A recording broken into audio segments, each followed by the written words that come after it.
राम।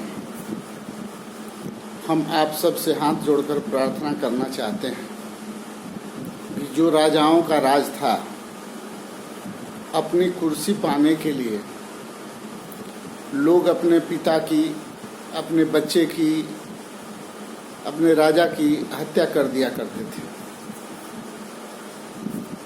उसे राजतंत्र बोलते थे।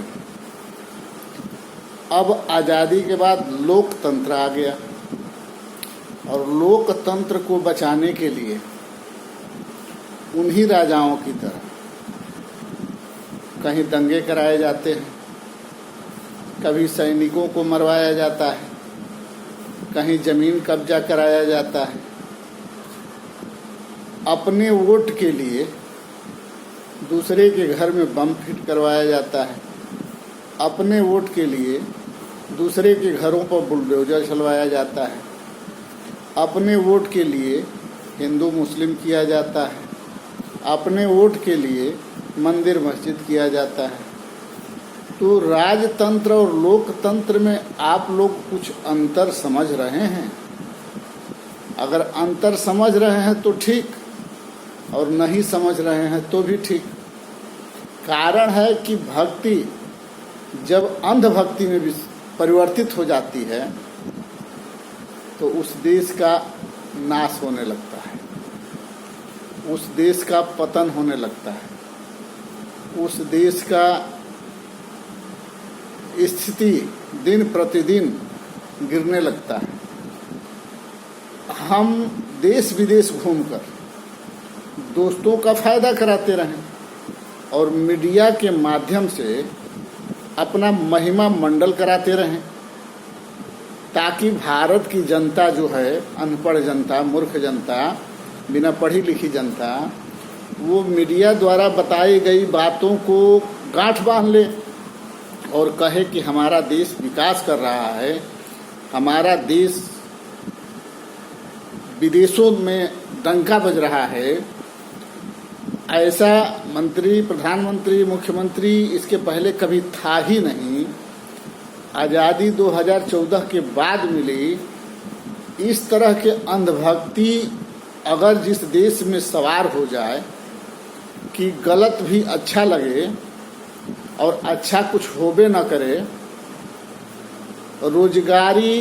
रोजगार समाप्त हो जाए, महंगाई के बोझ तले पूरा देश दबता जाए और रोज समाज के लोगों का नुकसान होता रहे, समाज मरता रहे, सैनिक मरते रहें और बुलडोजर चलते रहें, समाज में तरह तरह के गतिविधियां फैलाई जाएं झूठ के माध्यम से, मीडिया के माध्यम से, और समाज को धोखे में रखकर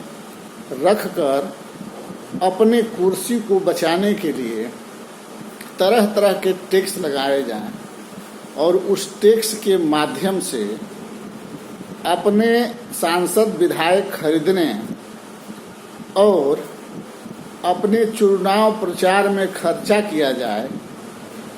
जो 5 वर्ष मुख्यमंत्री की कुर्सी या मंत्री की कुर्सी या प्रधानमंत्री की कुर्सी दी जाती है देश की सेवा करने के लिए, वह 5 वर्ष किसी अन्य प्रदेशों में सरकार बनाने में बीत जाए और देश हित में कुछ न हो।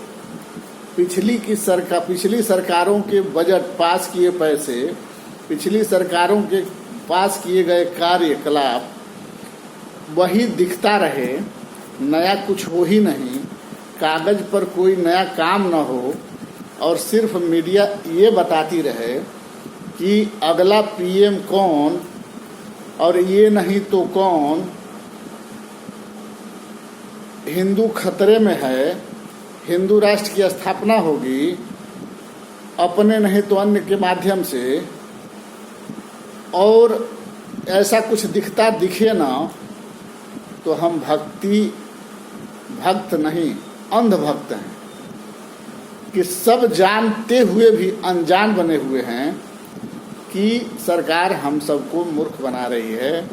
हमें सरकार सभी सरकारों के कार्यकलाप से बचना चाहिए और अपने दिमाग अनुसार पढ़े लिखे को वोट देकर सरकार में बिठाना चाहिए, जो महंगाई की बात करे, रोजगार की बात करे, हमारे और आपकी बात करे और नेताओं के वीआईपी कल्चर खत्म करे। उनकी तनख्वाह हर रोज बढ़ते हैं, उनको पेंशन मिलना चाहिए, उनको सारे सुख सुविधा मिलना चाहिए, उनको बिजली फ्री, पानी फ्री, तेल फ्री, गाड़ी फ्री, जहाज फ्री, सब फ्री मिलना चाहिए। और आपकी भाड़े में बढ़ोतरी होना चाहिए, आपके पेट्रोल डीजल में बढ़ोतरी होना चाहिए, आपके खाने वाली वस्तुओं पर भी जीएसटी लगना चाहिए। मतलब आप जिससे जीने वाले हैं, आप जिससे चलने वाले हैं, वो सब महंगा होना चाहिए। और जिससे सरकार चल रही है, जिससे नेता मंत्री विधायक चल रहे हैं, वो फ्री होना चाहिए। क्या इस तरह की सरकार की कामना किए थे हम लोग सब? इस तरह की सरकार की कामना हम सब नहीं किए थे।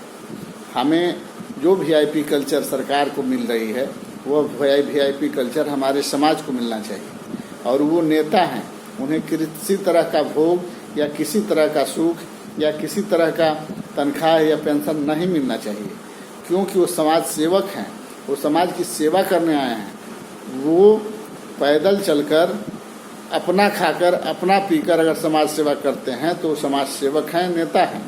अगर नहीं तो राजा हैं, राजतंत्र पर विश्वास करते हैं और उसी के आधार पर सरकार चलाने का प्रयास करते हैं। इससे ज़्यादा कुछ नहीं कहेंगे।